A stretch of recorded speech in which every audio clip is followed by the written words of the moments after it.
Porque, tipo, a gente se prepara e tal, mas tem coisas que fogem completamente da nossa alçada, assim, que nem eu falei, o negócio do trabalho, da cirurgia. Deus Criador e contar para ela sobre Jesus. Então, eu acho que a coisa mais legal de tudo, alguém me perguntou isso, qual é a parte mais legal de ser pai? Puxa.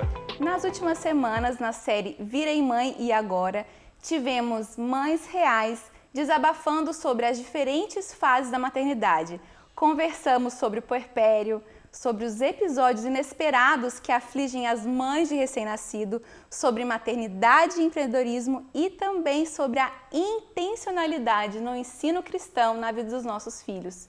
De modo especial, através de cada uma das convidadas, nós vimos Deus real, cheio de graça e de poder, capacitando cada uma de nós a vencermos a maternidade e tudo aquilo que a vida nos reserva. E já que cuidar dos filhos não é uma tarefa para ser cumprida sozinha, aconteceu aqui hoje uma invasão masculina no Desabafa.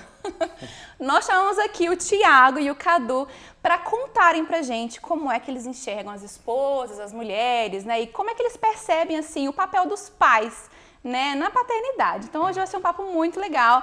Você, mulher que está nos ouvindo, corre aí, chama o maridão, porque hoje o desabafo é para ele também. Então vamos lá, para a gente começar o nosso bate-papo, fiquem à vontade aí, tá bom? Nós decidimos dividir o sofá hoje com vocês, mas é só hoje, tá? Então aproveitem. Fechou. Quem são vocês? Se apresentem aí, vai. Eu começo? Eu sou o Cadu, eu tenho 34 anos, sou marido da Samara, que já ficou famosa aqui no Desabafa, né, que falou algumas semanas atrás. Sou pai da Roberta, da Helene e da Laura, não nessa ordem. E moro aqui em Indaiatuba há alguns anos, já há 4 anos. Frequento a Red também. E é isso aí, basicamente. Okay. Bom, eu sou o Tiago, sou casado com a Nath e sou pai da Mel, que tem agora apenas 3 meses aí de idade. E sou um dos pastores da Igreja Red. E muito feliz de estar participando desse momento junto com vocês. Legal. Bom, vamos começar com o Cadu. Cadu, é cada vez mais raro ser pai de três, gente. Você sempre sonhou com isso? Sempre sonhei. Já somos atração no shopping, assim. A gente andando no shopping com as 3, o povo já olha, tipo, né, virou exótico ter 3 filhos agora, mas eu sempre sonhei. Eu sou mais velho de 5, né, de 5 filhos, inclusive salve aí Nana, Lucas, Matheus e Duda. Sou mais velho de 5 e sempre tive casa cheia, né, desde pequeno, assim, e tal. Então, sempre sonhei com aquele momento em que eu ia ser adulto, assim, aquele tiozão sentado no sofá, com aquele bando de criança brincando, igual eu vi os meus irmãos e os meus primos e tal. Sempre achei isso demais, assim, e tive esse sonho desde pequeno. Aí tive que achar uma esposa que também sonhasse com isso, né, para poder botar em prática. Ok, e deu mas certo, graças a parou Deus. por aí, Cadu? Conta pra gente. Por enquanto, sim, mas vamos ver aí as cenas dos próximos capítulos. Né? Qual que é a idade delas? Conta pra gente. São 6 anos, 4 anos e 5 meses. Legal. Então, uma idade bem... Elas brincam juntas. Eu Ok. sento ali no sofá com a Samara, vejo as Ok. duas brincando, as mais velhas e a mais novinha ali. Já não sou tiozão ainda, mas já dá pra aquela sensação assim de molecada brincando. Gostoso. Legal. Ok, então vamos lá. Agora, Tiago, hora da verdade. Você sempre pregou sobre paternidade, né, sobre família e tudo mais. Mas e agora? Vivendo isso na prática mesmo, assim, como que é agora ter que viver algo que você sempre pregou? Tá. Essa pergunta é muito legal, eu tenho pensado muito nisso, porque é realmente totalmente diferente, né? A prática é totalmente diferente da teoria, né? Por mais que a gente imagine, por mais que a gente ouça histórias do que é ser pai, dos desafios que os pais enfrentam, a hora que a gente entra nesse mundo, nessa realidade, a gente passa por tudo isso, é totalmente diferente. Então tem sido muito legal viver essa experiência, tem sido um tempo de muito crescimento e é por isso que eu tô adorando, assim, né? Essa oportunidade que Deus está dando de crescer e viver essa experiência para poder falar agora de uma nova perspectiva, né? E você paga muita língua, sim? Sim, com certeza, com certeza. Aquela expressão de, nossa, nunca vou fazer isso quando me torno pai, É, imagina. com certeza. Chupeta, meu filho, jamais. Babá eletrônica, não precisa disso. Legal, ok. Ok, gente, então contem pra gente mais uma coisa. Como é que vocês se planejaram para a chegada de uma criança na família? Eu queria ouvir assim, a experiência. Se é que planejaram, né? Conta pra gente um pouquinho como é que funcionou aí. Qual dos dois começa? Conta quem tá mais recente, né, Tá. Thiago? Bom, eu e a Nath, a gente gosta muito de planejamento, assim, né? A gente gosta muito das coisas certinhas e assim que a gente ficou sabendo que ia ter filhos, a gente começou a fazer 3 coisas. A gente começou a orar, então como que a gente se preparou, né? A primeira coisa foi oração, né? A gente começou a orar muito por isso. E uma das coisas interessantes, assim, né, que eu não sei se foi coincidência ou não, mas a Mel veio de acordo com as orações. Pode ter sido coincidência, mas Oraram a gente muito? oramos muito. E a gente orava assim com detalhes, né? Tipo assim, Deus, manda um bebê assim, um bebê assado, um bebê assado. Pela graça de Deus, esse bebê veio. Mas segunda Agora coisa... o Cadu tá pensando assim, mas ela só tem 3 meses. É, só assim, ó. Calma, É o que a jogador. gente mais ouve, né? Ainda vem muita coisa pela frente. Mas a segunda coisa que a gente fez foi estudar. A primeira coisa foi orar, a segunda coisa foi estudar. A gente decidiu estudar, então a gente começou a ler vários livros e a gente percebeu que existiam várias linhas diferentes de criação de filhos. E a gente decidiu seguir uma determinada linha e a gente começou a se aprofundar nesse mundo, não só lendo livros, mas ouvindo experiências de pessoas através de vídeos no YouTube e tal. Então aconteceu uma preparação. Então a gente orou, a gente estudou e a gente tomou decisões. Através dessas experiências a gente começou a tomar decisões antes da chegada da Mel, né? Uma das coisas que a gente aprendeu que marcou muito a minha vida foi nos livros que a gente leu, que falava o seguinte, que os pais, eles gastam muito tempo, o pai e a mãe gastam muito tempo preparando o quarto do filho. Então a gente vai lá, faz a decoração, porque ter filho é uma coisa tão legal, né? E a gente sempre sonhou com isso, né? Então o berço, o ursinho, as roupinhas, né? Fazer um enxoval, a decoração, pintar o quarto junto. Eu acho que são tantas coisas assim que nos empolgam, que às vezes a gente esquece de que existe algo antes, uma preparação que é mais importante que a do quarto, que é a preparação do coração. E a gente, lendo o livro, percebeu que a gente precisava preparar nosso coração como casal, no nosso casamento, que o mais importante para a chegada de um filho, para a chegada da Mel, seria o nosso amor, a nossa relação. Essa seria a maior influência na vida dela. Então ali, lendo, estudando, a gente começou a tomar decisões sobre nossa vida, nosso casamento e as rotinas, a rotina e os hábitos que nós teríamos com a chegada dela. É claro que quando chega, na prática é muito diferente, mas realmente essa preparação fez toda a diferença. E houve também uma preparação antes de engravidar, um processo de planejamento também, né? Sim, sem dúvida. Então, mesmo antes da gravidez, teve todo um planejamento de vida, né? Aquele planejamento de, como diz Provérbios, né?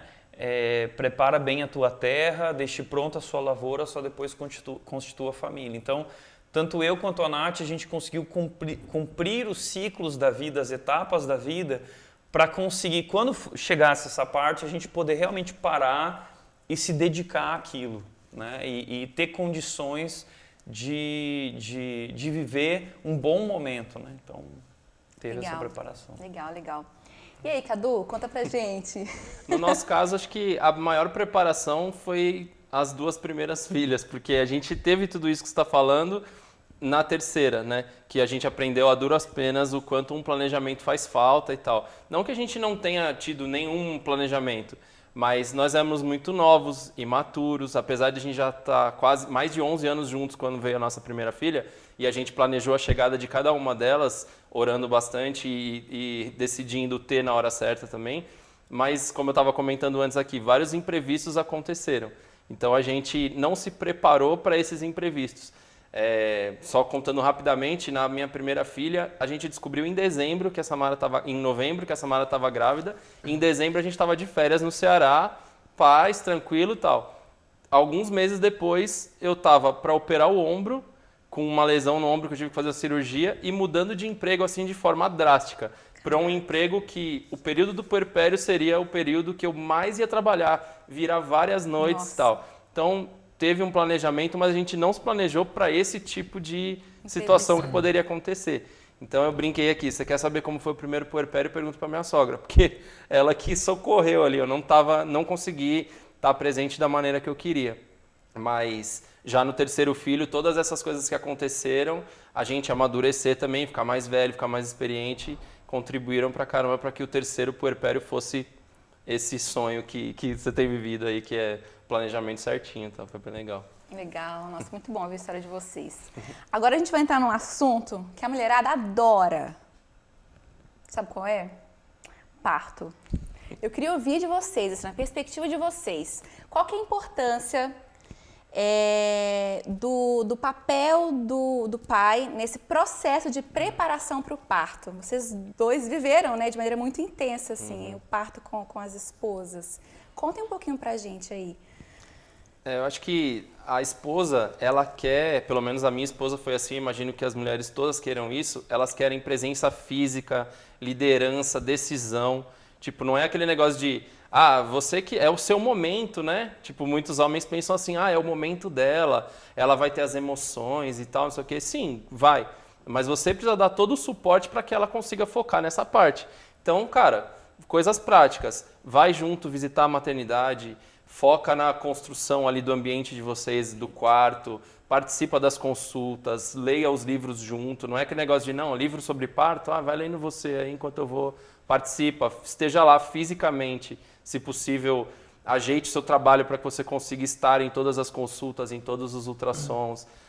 Às vezes o cara não gosta ali no momento do parto, né? O cara tem medo, não sei o quê, mas faz um esforço para estar lá, segurar a mão dela. Eu brinco com a Samara assim, tipo, eu não tô sentindo nada, você tá sofrendo, eu não tô sentindo nada. Mas eu não tô sentindo, mas eu pude participar desse momento da maneira que me cabia, que era sendo o líder e sendo o pilar dela ali naquele momento, que é muito necessário. A mulherada é forte demais, demais, demais. Mas ela conta com essa... Você pode dizer, você acabou de ser mãe, né? Conta com essa segurança Fala do sério, marido também. Você parou você passou a admirar a Samara muito mais demais. Depois que você Nossa. viu ela naquele momento Ali que você né? percebe a real força que a mulher tem, né? Impressionante. Somos demais, gente. Somos demais. Ok, e ela passou por três partos, né? E os três foram normais. diferentes entre si, assim.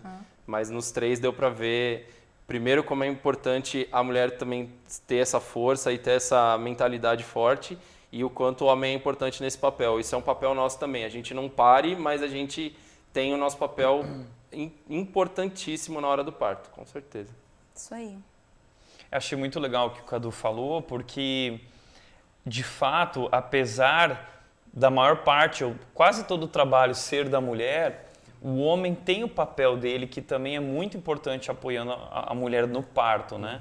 E uma das coisas que eu gosto sempre de lembrar é que casamento é compartilhar tudo, né? O casamento é compartilhar tudo. Só que às vezes muita gente não entende isso, né? E acha assim, não, isso é tarefa dela, isso é minha, né? O parto é uma questão dela. Então, assim, muitas vezes a gente como homem, a gente muito prático, pragmático, a gente entra naquela questão do tanto faz. Mas... tanto faz se você vai nesse hospital ou naquele hospital, tanto faz se é esse médico, se é esse parto daquele jeito. Para nós homens, muitas vezes a gente não está tão interessado nessas coisas da mulher, né? E isso é péssimo, porque casamento é compartilhar tudo e uma das coisas que eu aprendi é isso que o Cadu falou, que o parto é um dos momentos mais desafiadores na vida de uma mulher. Assim, o parto para os homens que estão ouvindo aí que as esposas vão ter filhos, ou as mulheres que estão para ter filhos, o parto natural, ele é uma coisa assim... Não é igual na novela, né? Não é que nem na novela. Na verdade, assim, o que eu diria, e a gente foi assim pro parto... Aquela musiquinha de fundo, né? Aqueles videozinhos. Não tem musiquinha de Tirem fundo. a visão romântica do parto, por favor. Tire essa visão, esse pensamento da sua mente, porque romântico. Você vai tomar um susto. É um momento assim, para mim foi um susto. Foi um susto aquilo que aconteceu. E você dizia que não era tão animado antes, né? Não, e eu achava assim, eu era aquele cara que tinha medo do sangue, né? E aí que eu digo, é importante se preparar, porque eu fui e comecei a estudar sobre o assunto, inclusive o médico recomendou, faça um planejamento de parto. Então você entra lá na internet e lá existem alguns planejamentos de parto, decisões que você pode tomar antes, que vão te ajudar para aquele momento também. E, gente, é muito importante estudar sobre cada coisa, né? E o parto tem várias coisas, tem as contrações, né? A questão de estourar a bolsa, qual a hora de ir para o hospital, qual a hora de não ir, o que fazer, como vai ser esse processo do parto. E é importante o homem participar junto com a mulher, ajudar a tomar as decisões, porque a mulher vai se sentir muito mais segura. Né? Ainda que não saia como planejado, né? Porque às vezes muda. Porque nem tudo sai como planejado. Só que o fato de planejar diminui um pouco aquela ansiedade que a mulher sente normalmente, porque ela sabe que ela vai sentir dor, ela sabe que às vezes o imprevisível pode acontecer, mas se você se envolveu na parte do planejamento, você vai ajudar a diminuir essa ansiedade dela. E é fundamental ela chegar tranquila naquele momento. Sem dúvida. Perfeito. E vale até aí também um puxão de orelha nas mulheres, né? Uma dica aí, que é importante a gente, como mulher, incluir os maridos nesse processo também, né, de parto. Eu, por exemplo, na experiência da Lisa, a primeira gestação, eu fui com tudo e hoje eu percebo o quanto que eu não incluí tanto o Washington nesse processo de preparação, diferentemente da Ana. Eu tive agora 2 meses e meio, né, passei por essa subida de Everest aí, né, que foi o parto natural de novo. O Washington foi muito mais incluído, a gente estava muito mais preparado e foi, assim, uma experiência sensacional. Mas sensacional não no aspecto de nós não sentir dor, não. É de que nós trabalhamos juntos para um objetivo, né? E aí o casal experimenta aquela satisfação incrível, né? Desde que a gente se prepare junto para isso. Então a mulher também tem um lugar muito importante de incluir o homem, né, nesse processo de preparação. E é um momento que a mulher precisa de muito encorajamento ali na hora do parto, né? E esse é nosso papel ali naquele momento, não somente ser apoio, mas encorajar nossas esposas, né? E sem dúvida, isso fica gravado no coração delas para sempre, esse apoio, né? Como, puxa, eu tenho alguém que se importa comigo e que realmente está aqui sempre que eu precisar, né? Isso é muito legal. E eu acho que após uma experiência dessa, é possível o casal dizer, foi uma experiência nossa o parto, não foi a mulher que pariu, assim. Claro, né, que é a gente mesmo que faz isso. Mas assim, eles junto nesse processo, né, ressignifica tudo de uma maneira muito especial. Bom demais ouvir vocês, gente. Então agora nós saímos do parto e vamos voltar um pouquinho para a questão da gestação, assim. Como é que vocês lidaram com a mulher de vocês grávida? Né, quais os desafios que vocês enfrentaram e também pensando no puerpério, assim, o que foi difícil, o que foi dramático, né? Contem pra gente um pouquinho do que vocês têm para contar nesse aspecto. Bom, o que eu diria é que a gestação, a gravidez foi o céu, né? Foi um momento romântico, eu acho que o momento mais romântico da nossa história como casal. O puerpério foi o contrário, foi o inferno. Talvez foi um dos piores momentos da nossa história como casal. E ali eu descobri isso, né? Que o puerpério é essa montanha russa hormonal e emocional na vida da mulher e a própria mulher se sente perdida dentro de si mesma no meio desse turbilhão de hormônios e emoções, né? Então é importante, mais uma vez, a gente estudar, a gente entender o que está acontecendo e para ter uma noção de que aquilo que a mulher está falando, ou aquele momento que ela está chorando, às vezes está tudo bem, mas ela está chorando. Então, entender o que está acontecendo ali é algo realmente maior que ela. Naquele momento, esse primeiro mês é mais complicado, né? E isso ainda junta com muitas vezes esse tempo que o bebê vai mamar a cada 3 horas, então a mulher tem esses sonos de 1 hora e meia no máximo e não consegue ter um descanso. A privação de sono transforma a gente, A né? privação de sono transforma, então se torna um zumbi e o homem, né, que deve acompanhar, deve estar junto com a mulher nesse desafio, viram 2 zumbis ali dentro de casa se bicando se você não souber ter a postura certa, né? Então, eu lembro de um momento que eu e a Nath tivemos uma discussão calorosa no nosso quarto e bem naquele dia minha mãe estava em casa, ela veio visitar a Mel e tal, e aí eu saí do quarto, porque a discussão não tinha chegado a lugar nenhum, e eu saí assim, eu estava muito exaltado, assim, né? E eu fui para a sala e falei para minha mãe, falei, puxa mãe, hoje está difícil. E aí minha mãe virou para mim e falou assim, morra para si mesmo. Esvazie-se de si mesmo, porque esse é o momento que sua esposa mais precisa de você e você precisa amá-la como Cristo te amou, se entregando agora por ela, essa é a tua prioridade. Então, isso ajudou a ajustar minha perspectiva sobre aquele momento e o meu papel. É um momento que realmente o homem não tem que ficar fazendo exigências ou ficar colocando, mas você não. É hora de apoiar a mulher e parar de pensar em si mesmo e realmente servir a esposa em todas as suas necessidades nesse momento aí e liderá-la, né? Guiá-la nessa liderança amorosa, nessa liderança do serviço, né? Através desse momento, mostrando, trazendo esperança, né? E sendo um apoio forte ali para esse momento. Vou chorar aqui porque eu ainda tô no puerpério, tá, gente? Então eu estou super sensível Até a quando tudo é o isso. puerpério mesmo? Só pra eu saber se a Samara já tá passei. ainda. Não, já passou. Né? Já passei. Mas é muito real isso. Eu me lembro do processo final das minhas 2 gestações. A gente fica muito sensível como mulher, né? Especialmente quando vai se aproximando do parto, né? Eu lembro que quando eu estava conversando com a Samara, eu gravidona, e ela também, ela falava lá, isso, eu tô chorando horrores. Eu falei, por quê, Samara? Ela falou, só de pensar no parto. Só de pensar no parto, porque ela já tinha vivido 2 vezes a experiência. Caramba! Mal sabia ela que o terceiro ia ser nossa, o eu até me mais arrepio punk de todos. aqui, ó. Que loucura, né? E a gente também fica muito fragilizada após o parto. Eu lembro que no puerpério da Liz, minha primeira filha, que hoje tem 4 anos, eu lembro que eu me tranquei no banheiro porque eu queria chorar em paz. Então eu ficava chorando. Por quê? Não sei. Eu queria chorar, entendeu? Eu virava pro lado da cama, não queria que ninguém... Eu me lembro das lágrimas quentes rolando no meu rosto enquanto eu chorava. Então, assim, é muito intenso, né? E muitas vezes os homens, eles são tão práticos que vê a mulher chorando e já quer... Uma não, mas por que você né? tá chorando? Você quer alguma coisa? O que você quer que eu faça? Exatamente. Né? Tipo, E às vezes piora a senta situação. lá e abraça ela e às fica vezes lá um piora pouco, a situação, que fica falando assim, mas você é louca, né? Você é doente. Ingrata, né? Teu bebezinho, tá tudo bem aqui. Né? E isso deixa a mulher ainda mais para baixo. Exatamente. Verdade. Mas de desafiador, assim, do puerpério, você falou dos desafios do puerpério, né? Pelo menos pra mim, acho que o mais desafiador foi lidar com as coisas que não estavam nos planos. Porque, tipo, a gente se prepara e tal, mas tem coisas que fogem completamente da nossa alçada, assim, que nem eu falei do negócio do trabalho, da cirurgia. No puerpério da Laura, por exemplo, a gente se mudou de cidade de trabalho durante o puerpério. E não estava nos planos. A gente foi viajar, eu fui viajar a trabalho e lá eu fiquei sabendo que eu ia ter que voltar e mudar completamente de vida, de cidade, de rotina, faltando 1 mês para ela nascer. Assim. A gente se mudou, ela tinha 15 dias. Nossa. Então, essas coisas são as mais desafiadoras. É você saber que Deus tem os planos dele, você pode ter o seu planejamento, a sua segurança e tal, mas é Deus que vai, no fim das contas, definir.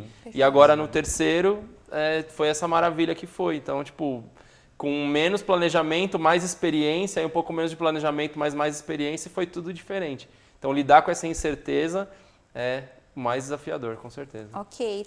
E agora, existe algo que vocês fariam diferente em todo esse processo do planejamento, do parto, no pós-parto, enfim? Conta pra gente aí, vai. Olha, eu separei 3 coisas aqui, até anotei para não esquecer de falar. Uau. Porque, assim, estudo, humildade e rotina. Essas são as 3 coisas que eu faria diferente. No terceiro a gente conseguiu implementar tudo isso, mas nos primeiros a gente de fato não estudou tanto assim, não leu. Eu até lembrei aqui da história que eu trabalhava na livraria da minha igreja quando eu era mais novo, né? E eu comprava as coisas junto, comprava os livros junto com o dono da livraria e a gente ficava tirando sarro do Nana Nenê.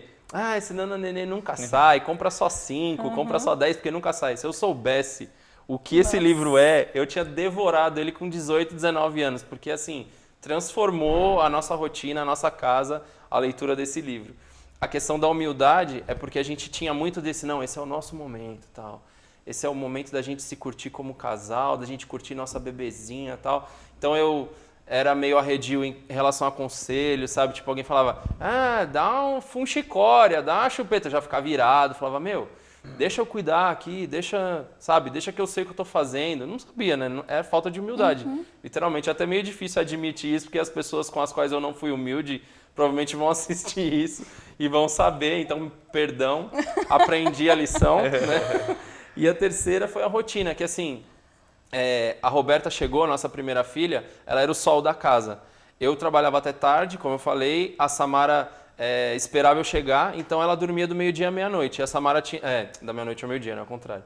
E a gente tinha essa rotina em casa. Eu chegava super tarde e queria ver minha filha acordada. Então a gente transformou a Roberta no sol da casa. A gente girava em torno dela. Se ela acordava, a gente acordava. Se ela dormia, a gente dormia. Se ela chorava, a gente chorava junto. Brincadeira. Mas a gente ficava ali, tudo era em torno dela. E já a Helena, que foi a terceira agora, ela entrou em órbita junto com todos nós, Legal. entendeu? A rotina implementada, a casa funciona sozinha. O casamento Eu brinquei com a funciona Samara, também. sabe no dia que vocês foram lá naquele encontro do Unidas e tal? Eu fiquei em casa com ela, até vi você dando mamar lá no que você mostrou, né?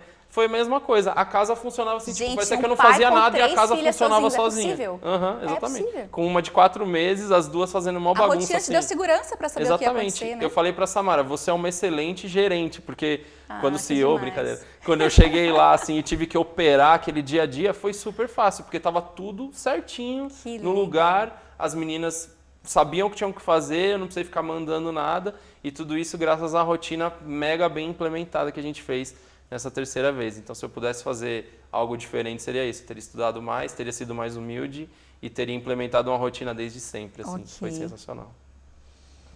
Bom, eu acho que o que eu corrigiria, né, é essa questão de evitar os conflitos, assim, né, de tomar a iniciativa de pensar antes de falar alguma coisa, de entender melhor o que estava acontecendo nesse momento, né? Então, eu realmente acho que teve conflitos desnecessários, assim. Então, por exemplo, abrindo o jogo, né? Uma das coisas que para mim é muito importante na minha vida é a academia, né? Os homens, eles têm esses momentos na vida deles que são muito importantes, assim. E eu fiquei muito preocupado com a minha academia. Puxa, mas eu tenho uma filha agora, minha esposa... Amor, será que tem algum horário que eu posso ir para minha academia? E ali a gente teve alguns conflitos e ali eu descobri, né, que aquela era a hora de eu abrir mão daquilo por ela, né?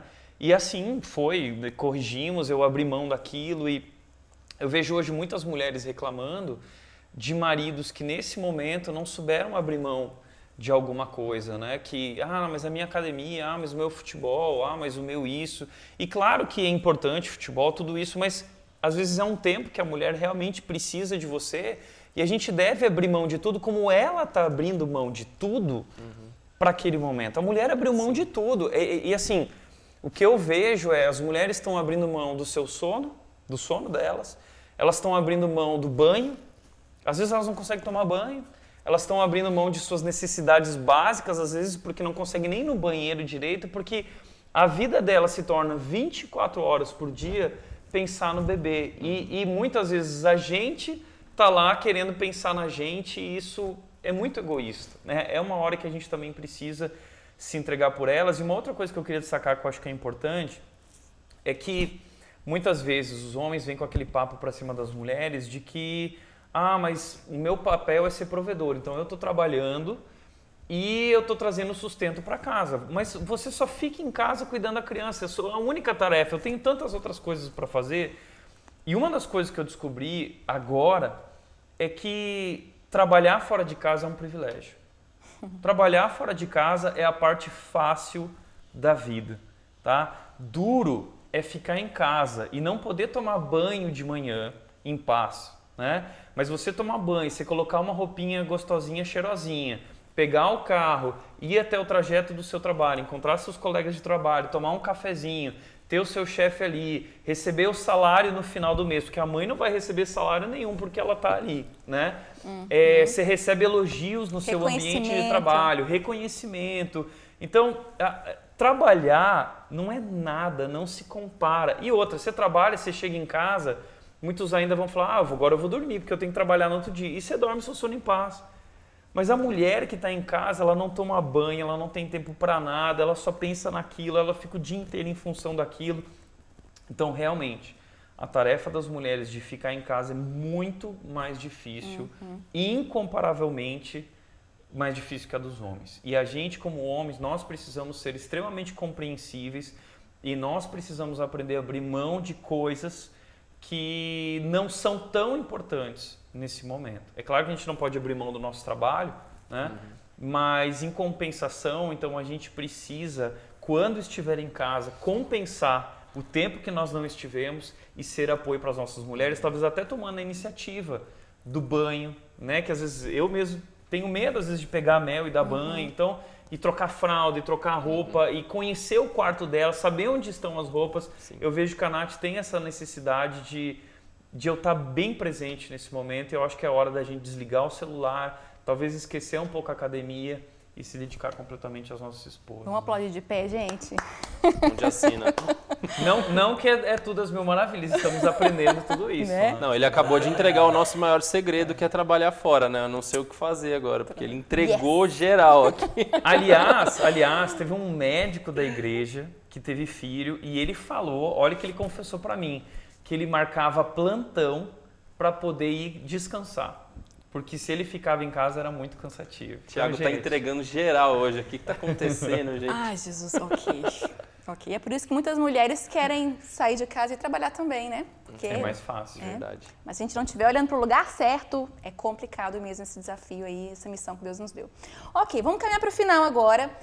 Na semana passada, a gente esteve aqui com a Margarete, a mãe do Thiago Mates, né? E ela ensinou pra gente sobre a intencionalidade na educação cristã dos nossos filhos. Como é que vocês estão tentando fazer isso? Conta pra gente. Lá em casa já está um pouco mais avançado, no sentido que as meninas já entendem o que a gente fala, né? Já vi o Thiago fazendo culto diário com a Mel, mas ela não entende nada ainda, mas a prática já vai, né? Lá em casa a gente tem a prática do culto diário, todo dia, graças a Deus eu trabalho num lugar que a gente tem essa liberdade de tomar café todo mundo junto, não tem aquela correria logo cedo e tal, mas essa é uma forma. E a outra que eu acho que é a mais importante, assim, pelo menos com as minhas filhas, é tentar alcançar cada uma individualmente também. Tipo, a Roberta, que é a mais velha, ela tem um momentinho dela, na hora que ela deita na cama, ali umas 8h30, 9 horas, que é a hora que ela dorme, ela começa a abrir o coração. Papai, por que não sei o quê? Aí começa a fazer aquelas perguntas, né? E aí, nesses momentos, eu tento acessar o coração dela nesse sentido. Se é para corrigir alguma coisa, tento fazer isso biblicamente, sem ira, com calma, explicar para ela o porquê. Eu sou um cara que explica demais, fala até demais. Mas, tipo, eu acho que isso é importante, explicar para ela quando ela faz alguma coisa de errado, por exemplo.